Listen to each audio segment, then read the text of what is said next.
নমস্কার বন্ধুরা, অষ্টমীর গল্পে আমি অষ্টমী আপনাদের স্বাগত জানাই। বৈশাখ মাসের পূর্ণিমা বুদ্ধ পূর্ণিমা নামে পরিচিত। ধর্মীয় বিশ্বাস অনুসারে এদিনই জন্মগ্রহণ করেছিলেন বুদ্ধদেব। বৌদ্ধ ধর্মাবলম্বীদের পাশাপাশি হিন্দুদের কাছেও এই দিনটি অত্যন্ত তাৎপর্যপূর্ণ, কারণ হিন্দু পুরাণ অনুসারে শ্রী বিষ্ণুর নবম অবতার হিসেবে গণ্য করা হয় গৌতম বুদ্ধকে। এই বৈশাখী পূর্ণিমাতে কপিলাবস্তুর গৃহত্যাগী রাজকুমার সিদ্ধার্থ বোধিপ্রাপ্ত এবং তারপরেই তিনি গৌতম বুদ্ধ নামে সর্বত্র পরিচিত হন। তিনি তথাগত নামেও পরিচিত ছিলেন।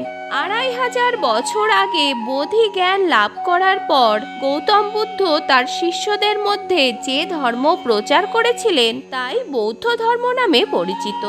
গৌতম বুদ্ধের বাণী থেকে জীবনে 4টি সার সত্য নিয়ে আজকের ভিডিওতে আলোচনা করব। বন্ধুদের কাছে ভিডিওটি শেষ পর্যন্ত দেখার অনুরোধ রইল।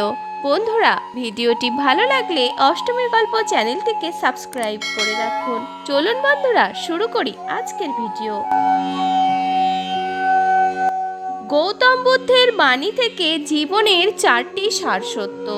প্রথম সত্য, প্রতিটি মানুষের জীবনেই দুঃখ আছে। জরা, ব্যাধি, মৃত্যু, বিরহ সবাইকেই সহ্য করতে হবে।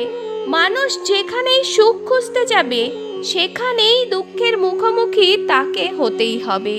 এমনকি আজকের দিনেও তার এই বাণী উজ্জ্বলভাবে সত্য।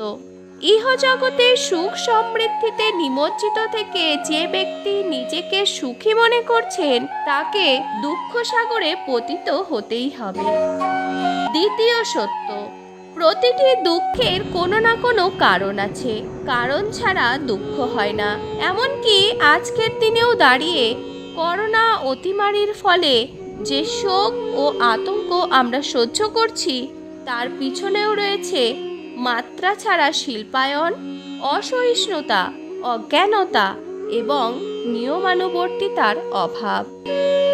তৃতীয় সত্য, গৌতম বুদ্ধ বলেছেন যে এই গোটা পৃথিবী দুঃখের সাগরে নিমজ্জিত, তবে দুঃখের অন্ত হওয়া সম্ভব। একমাত্র নির্বাণ লাভ করলেই শোক সাগর থেকে মুক্তি পাওয়া যায়। তিনি স্বর্গ ও নরকের ধারণায় বিশ্বাস করতেন না।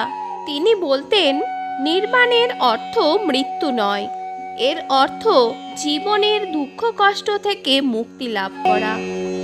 চতুর্থ সত্য, গৌতম বুদ্ধ বলেছেন যে অন্য কেউ তোমার দুঃখ দূর করতে পারবে না, সেই মানুষ যতই মহান হন না কেন।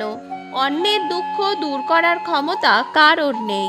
তাই তিনি উপদেশ দিয়েছেন, আত্মদীপো ভব, অর্থাৎ নিজের আলোয় আলোকিত হও। মানুষের জীবনে সুখ দুঃখ থাকবেই, সেই দুঃখ জয় করার ক্ষমতা নিজেকেই গড়ে তুলতে হবে।